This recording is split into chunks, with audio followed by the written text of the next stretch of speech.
에베소서 5장 15절부터 18절까지 말씀.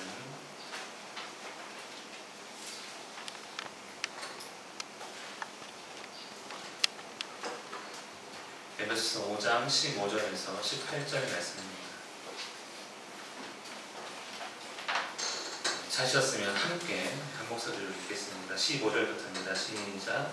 그런즉 너희가 어떻게 행할지를 자세히 주의하여 지혜 없는 자같이 하지 말고 오직 지혜 있는 자같이 하여 세월을 아끼라. 때가 악하니라.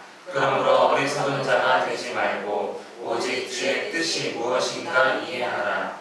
술 취하지 말라. 이는 방탕한 것이니 오직 성령으로 충만함을 받으라. 아멘. 경영이란 말이 있습니다.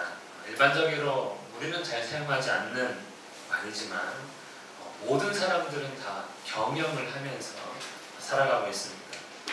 나라를 경영하고 기업을 경영하고 또 비롯하여 우리는 가정을 경영하고 있고 또 학생들은 자기의 학업을 나름대로의 계획 가운데 경영하고 있습니다.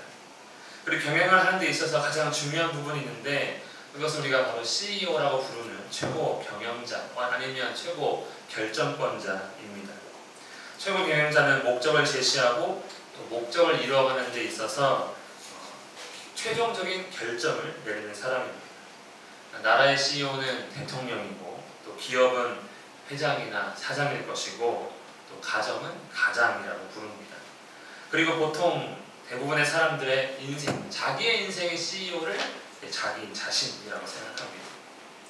이러한 최고 결정권이 있는 사람들은 바른 목적을 제시하고 바르게 잘 결정하면 나라의 국민들은 행복을 누릴 것이고 또 기업은 이윤을 많이 남길 것이며 또 가정에는 평안과 안식이 있을 것입니다. 여러분, 그러면 교회의 CEO는 누구입니까? 교회의 CEO 당연히 목사님이 아니라 우리 교회는 아직 없지만 장로도 또 당회도 아니라 당연히 오직 머리 되시는 우리 예수님이 교회의 CEO, 교회에 다스리시는 분이십니다. 그렇기 때문에 어떤 누구의 사람의 생각이 아니라 마음이 아니라 예수님의 뜻, 예수님의 마음을 잘 알고 그 뜻대로 행하면 주님은 기뻐하시고 우리를 향해 잘했다 칭찬을 하실 것입니다. 그렇다면 예수님은 이 몸된 교회를 어떻게 경영하고자 하실까요? 우리는 어떠한 일에 순종을 해야 할까요? 우리 먼저 15절, 16절 말씀을 다시 한 번 더 함께 읽겠습니다. 15절, 16절입니다. 시작. 그런즉 너희가 어떻게 행할지를 자세히 주의하여 지혜 없는 자같이 하지 말고 오직 지혜 있는 자같이 하여 세월을 아끼라. 때가 악하니라. 아멘. 지금까지 나누었던 이 에베소서에 의하면 주님은 죽었던 우리를 살리셨고 어둠에 있던 우리를 빛의 자녀로 삼아 빛이 되게 하셨습니다. 그렇기 때문에 교회가 빛의 열매를 맺는 일, 곧 모든 착함과 의로움과 진실함으로 행하는 것이 교회를 향하신 예수님의 경영 목적이 됩니다. 기업은 돈을 벌기 원하고 나라는 국민이 행복하게 원한다면 예수님은 자기 백성으로 하여금 이 빛의 열매가 나타나기를 원하시는 것입니다. 그렇기 때문에 하나님의 자녀의 교회인 우리는 주님의 뜻을 따라 주님과 같이 세상에 빛이 되어야 합니다. 하지만 이 빛으로 살기란 어렵습니다. 쉽지 않습니다.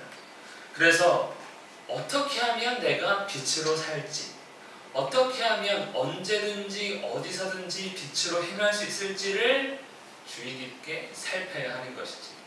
회사에서나 가정에서나 어디서든지 어떤 모임에 있어서든지 나는 어떻게 하면 빛으로 할 수 있을까? 라고 주의 깊게 살펴라 라고 말씀하고 있습니다. 그렇게 잘 살펴서 새 사람으로서 빛으로 살면 지혜 있는 자라고 말씀하고요. 또 잘 되지 않는다면 빛이든 어둠이든 신경 쓰지 않고 옛사람의 모습대로 자기의 성질대로 정욕을 쫓고 자기의 유익만 구한다면 오늘 말씀에 의하면 지혜 없는 자, 어리석은 자가 되는 것입니다. 세상에서 성공하기 위한 조금 더 편하게 살기 위한 지혜가 아닙니다. 빛으로 살 수 있도록 하는 지혜, 어떻게 하면 나는 하나님의 자녀로서 살 수 있는가 하를 결정할 수 있는 능력의 지혜입니다. 빛으로 살기 위해 지혜, 빛으로 살기 위한 지혜, 이 착함과 의로움과 진실함을 위한 지혜가 우리 모두에게 있기를 간절히 원합니다. 그러면 16절 말씀에 세월을 아낄 수 있게 됩니다. 세상에서 세월을 아끼는 것은 다른 사람보다 조금이라도 먼저 가는, 조금이라도 더 빨리 성공을 할 때입니다. 그래서 우리는 그런 사람들을 부러워합니다. 졸업도 하기 전에 취업이 된 사람 부러워하고요. 또 똑같이 취업했는데 먼저 승진한 사람 부러워합니다. 우리 목사님들 세계에서도 같이 졸업했는데 큰 교회 담임 목사 나가면은 다 부러워합니다. 네, 그걸 더 빨리 갔다고 여기고 더 먼저 이뤘다고 여기기 때문입니다. 내 집 장말 20대 하면 정말로 세월을 많이 아낀 것이라고 말할 수 있습니다. 다른 사람들보다 빨리 출세하여 기업에 임원이 된다면, 또 젊을 때 수십억 혹은 수백억 자산가가 된다면 세상은 평가합니다. 야, 저 사람은 세월을 정말 아끼는구나 라고 평가할 수 있는 것이지요.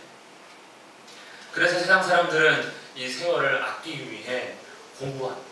또 로또도 사고요. 또 주식이나 부동산 투자와 같이 재테크를 잘해서 어쨌든 남들보다 더 높이, 더 많이, 더 빨리 가고자 합니다. 이것이 세상의 지혜, 또 세상의 경영의 목적이 됩니다. 많은 사람들은 이렇게 세월을 아끼고 싶어하며 이것을 위해 지혜로워져야 된다고 세상은 가르치고 또 가르치고, 우리는 또 거기에 맞아 하면서 같이 동조하고 있을 때가 많습니다. 하지만 성도에게 있어서 세월을 아끼는 것은 이러한 세상의 기준과는 전혀 다릅니다. 남들보다 먼저 앞서 출세하거나 성공하는 것이 아닙니다. 또 교회가 되었으니 그럼 다른 교회보다 더 큰 교회가 되는 것이냐, 더 많은 헌금을 걷고 더 많은 성도를 받는 것 역시 아닙니다. 성도가 세월을 아끼는 일은 하나님께서 우리에게 주신 시간을 최고의 시간으로 만들 때 그것을 하나님은 너는 세월을 아꼈다라고 이렇게 평가하십니다. 누구든지 시간은 모든 사람에게 동일합니다. 태어나는 날, 또 죽는 날이 비록 다르지만 일단 살아있다면 여러분이나 저나 동일한 시간을 살고 있는 것이죠. 하루, 한 주, 한 달, 1년의 시간이 우리에게 주어집니다. 그 시간을 어떻게 만들라는 겁니까? 최고의 시간으로 만들어라. 최고로 만들어라. 이렇게 말씀하는 것이죠. 여러분 지난 한 주 살아오시면서 무엇을 하셨습니까? 그 시간을 최고의 시간이라고 부를 수 있습니까? 태풍을 만나서 휴가를 갔는데 태풍을 만나면 최고의 시간은 아마 아닐 텐데, 어쨌든 우리는 최고의 시간들로 우리 인생을 채워가고 있습니까?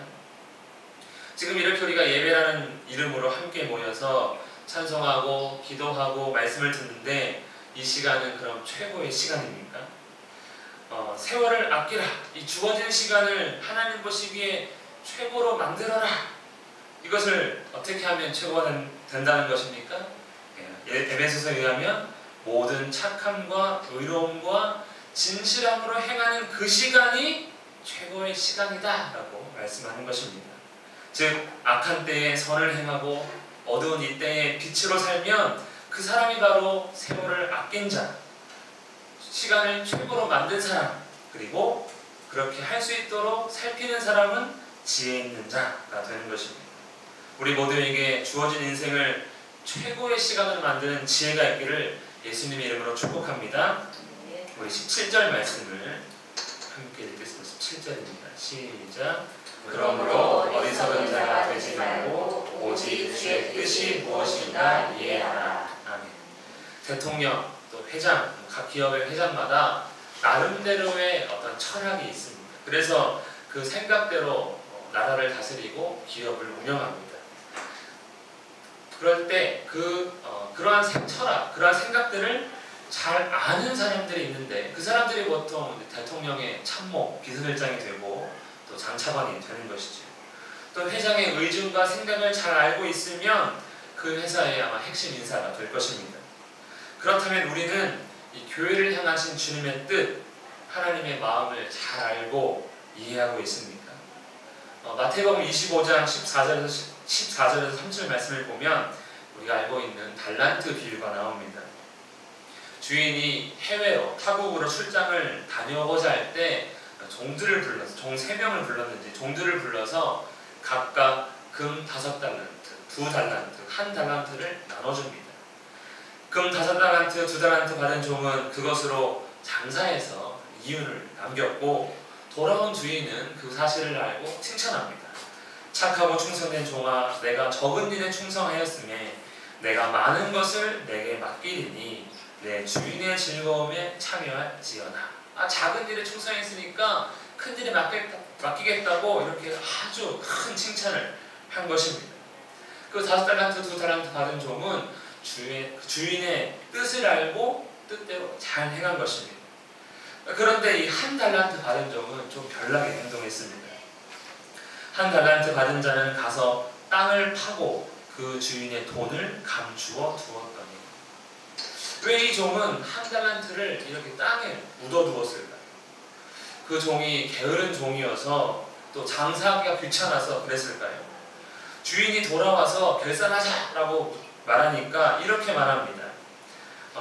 주인님, 나는 주인이 굳은 분이시라 심지 않은 데서 거두시고 뿌리지 않은 데서 모으시는 줄로 알고 무서워하여 물러가서 그 달란트를 땅에 숨겨 두었습니다. 보십시오. 여기에 그 돈이 있으니 받으십시오. 그가 달란트를 땅에 묻어둔 이유는 주인을 마음이 굳은 사람, 그러니까 엄청 무서운 사람, 그것도 안 좋은 쪽으로 무서운 사람, 내가 이 달란트를 어떻게 손해보거나 잃어버리면 큰 화가 나에게 미칠 것이니 차라리 그냥 달란트 그대로 드리자라고 주인에 대해서 이해했기 때문에 그는 그냥 달란트를 땅에 묻어두었던 것이죠. 그렇게 땅에 묻은 결과가 무엇입니까? 주인이 말합니다. 이 무익한 종을 바깥 어두운 데로 내쫓으라. 거기서 슬피 울며 이를 가리라. 쫓아냈습니다. 왜 이렇게 되었습니까? 종이 주인에 대해서 잘못 알고 있습니다. 주인의 뜻을 잘못 이해하니 잘못 행하게 되었고 그 잘못 행함으로 인해 그는 쫓겨나게 되었습니다. 그런데 제일 중요한 건 무엇입니까? 주인의 뜻을 잘 알고 있는 그것이 제일 중요합니다. 5달란트, 2달란트 받은 종은 주인의 뜻에 대해 지혜로운 자였지만 1달란트 받은 종은 자신이 지혜롭게 행동한 그 지혜로 인해 어리석은 자가 되고 만 것입니다. 여러분, 우리는 주님의 뜻이 무엇인지 이해하고 있는 지혜 있는 자입니까? 그래서 그 뜻대로 잘 행하고 있습니까? 예수님을 아는 일에 우리의 힘과 뜻을 먼저 다하기를 간절히 원합니다. 그럴 때 우리는 온전히 주께서 원하시는 이 빛으로서의 삶을 살 수 있게 될 것입니다. 우리 마지막 18절 말씀을 읽겠습니다. 18절입니다. 시작. 실패하지 말라. 이는 황당한 것이니 오직 성령으로 충만함을 받으라. 우리는 교회의 지체, 빛의 자녀가 되었습니다. 그렇기 때문에 교회로서 또 빛의 자녀로서 살고 싶지 않은 분은 없을 것입니다.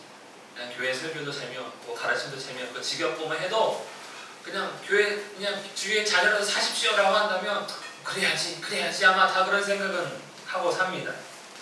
참으로 성도로서 마음은 그런 것이죠. 물질에 얽매이지 않고 돈에 얽매이지 않고 생활에 집착하지 않고 정말 내 생각이 아닌 하나님의 뜻을 온전히 알고 그 뜻대로 나고 살고 싶다고야. 이게 우리의 마음 아닙니까? 하지만 그것이 힘들고 또 생활이 아쉽고 부족하니 착하고 의롭고 진실하기가 여간 쉽지가 않습니다. 참 어렵습니다. 마치 공부를 잘하고 싶은데 공부를 안 하는 것과 똑같습니다. 공부가 잘 안 되고 그냥 하기 싫은 것이죠. 반면에 잘하고 싶지 않아도 잘하는 것이 있습니다. 그것이 세상에 취해 사는 것입니다. 이것을 별로 안 하고 싶어도 잘 됩니다. 마치 게임을 하는 게 그렇죠. 이거 안 해야 된다면서도 게임을 잡고 있었던 그런 모습들이 있지 않습니까? 우리 학생들도 우리 자녀들도 이해 잘할 것입니다. 거짓말하는 거, 이거는 그냥 툭 튀어나옵니다. 음란하는 거, 또 나의 유익을 추구하는 것은 누가 시키지 않아도 누가 감시하지 않아도 알아서 척척 잘합니다.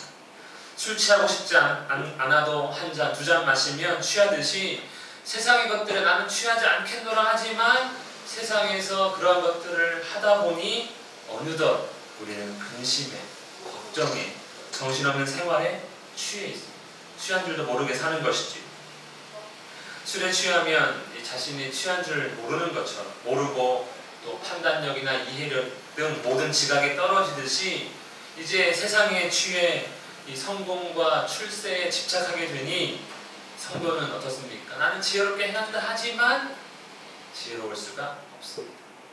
세상에 취해서 모든 판단력이 다 흐려졌기 때문입니다. 자신이 욕심에 취한 줄도 모른 채 그것이 오히려 하나님의 일이야 라고 하며 탐욕으로 점점 더 취해갑니다. 그래서 나는 바른 길로 걷고 있기 때문에 다른 사람들이 뭐라 하면 어떻습니까? 싸우게 되는 것이죠. 이것이 주의 뜻인데 너 왜 나한테 뭐라 하느냐? 사실은 세상에 취한 것이지만 온전히 판단할 수 없기 때문에 일어나는 일들입니다. 이것이 교회 안에서도 얼마나 많이 일어나고 있습니다.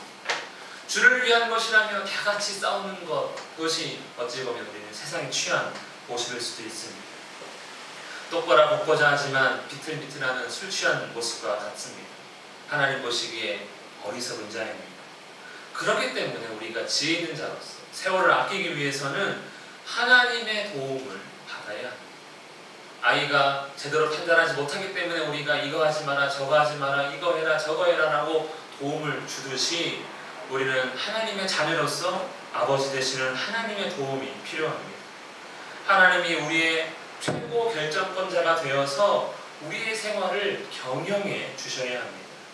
내 인생의 CEO는 내 자신이 아니라 하나님이 되실 때, 그래서 그 결정에, 그 말씀에, 그 인도하심에 우리가 순종해야 하는 것이지. 이것이 성도가 할 수 있는 가장 큰 지혜로운 모습이며, 이것을 오늘 성경 말씀은 성령의 충만이라고 말씀합니다.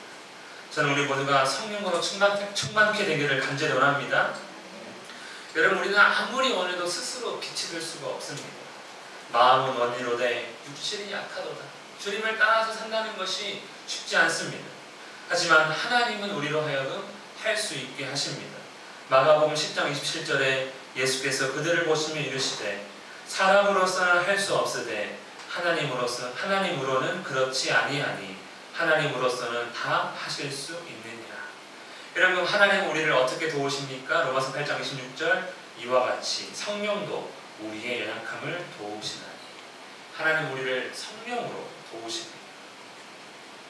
교회에서 가장 중요한 일 가운데 하나가 모든 세례교인이 참여하는 공동의회일 것입니다.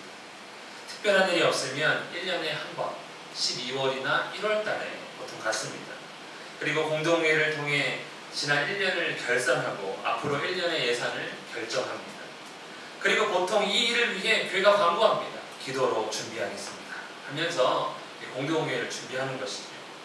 그럼 여러분, 하나님께서 우리를 도우실 것, 교회를 도우실 일은 작년 대비 5%, 10% 더 늘어난 예산을 잘 처리할 수 있도록 우리로 하여금 성령 충만케 하십니까? 당연히 우리는 그렇게 이해하지 않습니다. 아마 그것은 몇몇 사람들의 생각일 뿐입니다. 성령께서 도우셔서 자금 없이 예결산을 처리하거나 교회 큰일을 처리하는 것이 정말 성령께서 도우실 일인가?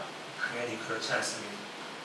하나님의 뜻이자 우리가 성령으로 충만해야 될 일은 빛이 되는 일, 우리의 삶 속에서 착함과 의로움과 진실함으로 사는 일, 이것이 성령께서 우리를 모으실 일입니다. 우리가 그렇게 살지 못하고 있기 때문인 것이죠. 보통 사람의 경영은 숫자로 목표를 세우고 숫자로 평가합니다. 왜냐하면 이 숫자가 가장 정확하게, 명확하게 우리 눈에 보이기에는 가장 정확히 보이기 때문이지요. 하지만 하나님의 경영평가는 숫자가 아닙니다. 열매입니다. 하나님 앞에서는 열매가 가장 명확합니다. 하나님은 그 사람의 열매로 판단하시기 때문입니다. 마태복음 7장 20절 21절 이러므로 그들의 열매로 그들을 알리라. 나더러 주여 주여 하는 자마다 다 천국에 들어갈 것이 아니요 다만 하늘에 계신 내 아버지 뜻대로 행하는 자라야 들어가리라. 주여 주여 한다고, 주여 많이 부른다고 우리를 좋게 평가, 우리를 평점이 별 5개가 아니라 빛의 열매가 있을 때 하나님은 좋게 평가하신다 말씀합니다. 계시록 20장 12절 죽은 자들이 자기 행위를 따라 책들에 기록된 대로 심판을 받으니, 하나님은 우리가 세상에서 얻은 돈이나 명예나 권세 정도를 기록해서 얘는 정말 열심히 살았구나, 그래서 많이 얻었구나 했기 때문에 좋게 평가하는 것이 아니라 우리의 행함, 곧 빛의 열매를 맺었는가 맺지 못했는가, 하나님의 자녀로서 착하고 의롭고 진실했는가 안 했는가를 기록합니다. 그러면 우리가 세상에 욕심에 취하지 않고 빛의 열매를 맺음으로 우리의 인생을 최고의 시간으로 만들기를 원한다면 우리는 세상에 취하는 게 아니라 성령에 취해야 합니다. 그 성령의 충만함을 사모하고 그것을 위해 우리는 기도해야 하는 것이죠. 성령의 충만을 받으라 했으니 그것을 달라고 우리는 간절히 사모해야 합니다. 그렇게 성령의 충만이 우리를 지혜 있는 자로서 하나님의 영광의 찬송이 되게 할 것입니다. 그럼 여러분, 성령의 충만함이란 어떤 모습일까요? 어떤 상태일까요? 그것은 다음 주에 나누도록 하겠습니다. 다음 주에 다 오셔야 되겠죠? 괜찮았다고 생각했던 코로나19가 지난 주 중에 우리 근처까지 북부 천곡 중학교 학생이 걸리게 되어서 다 초긴장이 됐을 것입니다. 모두를 조심하시고, 그럼에도 불구하고 우리가 있는 곳에서 빛의 열매로 주의 뜻을 이루며 세월을 아끼는 지혜 있는 자가 되시기를 축복합니다. 성령의 충만함으로 교회를 경영하시는 하나님의 뜻을 알고 그 뜻대로 이루며 또 새롭게 시작되는 한 주를 최고의 시간으로 만드는 우리 모두가 되기를 간절히 원합니다. 함께 기도드리겠습니다. 하나님 아버지, 이 시간 우리가 기도할 때 우리로 하여금 하나님의 뜻을 온전히 알아가는 지혜 있는 자가 되게 하여 주시옵소서. 또 성령으로 충만케 하사 육신의 정욕을 따르지 아니하고 성령의 소욕을 따라 하나님께 순종하는 우리가 되게 달라고 함께 기도드리겠습니다. 하나님 아버지, 감사합니다. 아버지, 우리가 부족하고 어리석습니다. 우리는 지혜 있게 행한다 하나 하나님 보시기에 어리석음이 없나 많으니 아버지 용서하여 주시옵소서. 아버지, 우리의 삶에